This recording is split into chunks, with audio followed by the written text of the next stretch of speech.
I think that with movements, there is what happens, what unfortunately happens, and maybe I'm a little sensitive as somebody that has been like both behind the scenes and on the ground, is that there is this expectation, and maybe we can talk about the expectation of how we respond to movements, but there is this expectation that we're going to be at the front line of being on the ground. What I think gets minimized is the strategy behind movements and what it takes to actually build a movement.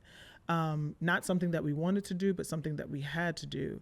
And I don't think that that's just external. I think internal, whether it's the combination of us grieving collectively and not having the bandwidth to honor each other's genius, or maybe at times we just take it for granted that we're just really good at responding to racism, whichever one it is, or a combination of the two. I do think that there is something about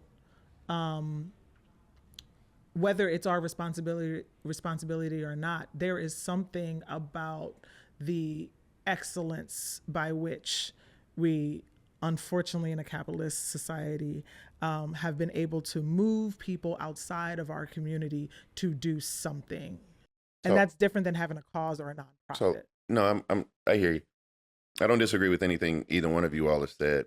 I would just ask you to consider when we talk about racism, I think a lot of the things that we do around racism, and when I say that it's not our burden to bear, I stand on that. I think we do a lot of things to help alleviate the symptoms thereof. I think that is the work that we're talking about, the symptoms of racism, the tentacles of racism, how it affects our daily lives, the structures that it finds itself meandering through. But if you're going to take out the cancer, what I'm telling you about that cancer is that that's not something that we can do because we don't Agreed. cause that. Agreed. And so that's my only Yeah, point. yeah, yeah. When we're talking about taking a scalpel to that cancer that is racism, that's not something we can do because we're not the cause thereof. So then, what is our role? With what?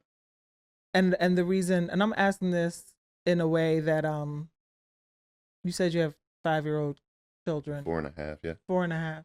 So who are you trusting then to actually take out that cancer? Who is equipped to do that work so that their future actually looks different? Because I would argue that cancerous spaces are probably likely not well enough to do that on their own. Well, then we have a struggle Right. because I don't. That's I can't imagine. I can't imagine, and I don't know anyone who I don't know anyone throughout our history per se who was dedicated to alleviate. I mean, King talked about changing hearts and minds, etc.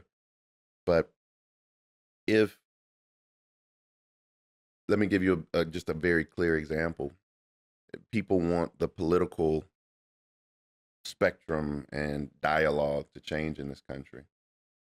And I say that if white male evangelicals don't stand up, then it never will change, right? If they don't push back against the racism and the bigotry, because they are um, a very large block of voters and powerful, influential people in this country where that type of hate and bigotry is coddled and they cater towards that, right? And so if we want racism to be alleviated in this country and we want to have a country that's free and systems that are free from that, it's very, very difficult for me to say that the three of us can go out and do that change. And I don't think that we should have heart attacks and get our sugar high and everything Hell, else hell no. trying to conquer that That's task that crazy. is not ours.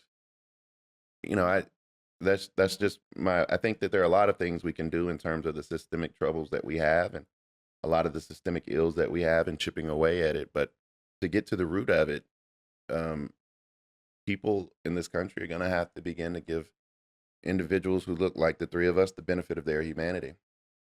And until that happens, we won't change. So let me ask you this. Do we need a modern day civil rights movement? We're in one. Ah. The civil rights movement never ended. I don't know why Hmm. people think it ended. Hmm. The iterations look different. I mean, look at activism in sports, for example, right? I mean, you had the picture. It was Jim Brown. It was Muhammad Ali. It was um, Kareem Abdul-Jabbar, and I can't remember the fourth person that was sitting there. But you go back to an era where you had John Carlos, Tommy Smith, 1968, holding fist up. You had, Muhammad Ali. You had Jim Brown. Um, you had Kareem. You had all of these individuals, right, who were on the front lines of that struggle. Mm-hmm. Then you went through this era of Jordan and Charles Barkley and Magic Johnson. Mm-hmm. And people like to say, oh, well, they didn't care about the movement and those type things. Well, that's not correct. The movement just changed the way it looked, because without them, you wouldn't be able to have a LeBron James and Steph Curry and all these other people taking on Wall Street, growing their economic portfolio. Those individuals allowed for that to happen. So the movement just looks different today, but it's never ended. It evolves and it adapts. When you say that, that makes me think of an evolution of the Black experience, but I don't necessarily know if I would characterize it as the evolution of movement. And maybe the two are intertwined in ways that you just can't untangle. But And there's like some shout out to some of my friends at this place called Movement Net Lab. I think it's interesting, as you were talking, there is this theory in the sense that like movements don't die, but they can be like frazzled. And it's almost like there's the communal movement, but then there's like the individual movement, right? That the sense is that when people go back to their homes from the streets, they don't necessarily fully like put down the movement, that they're carrying parts of that movement wherever they're at. But then there is this triggering effect, if you will, that then kind of gets everyone back into formation, if you will. And yeah, I'm wondering if that is to the point again of like cheapening or credit. I don't know then if we need to kind of infuse a different narrative around the different events and or different circumstances that have shifted. And I love looking at sports movements. I would say that there definitely was shifts in like Reaganism and capitalism and corporatism, if you will, that changed how access and even within Black communities, our focus on Black economics and ownership and all of those things were kind of like at the forefront. I don't know if we've necessarily owned those things as like part of the movement in the ways that They maybe should be, we though. should.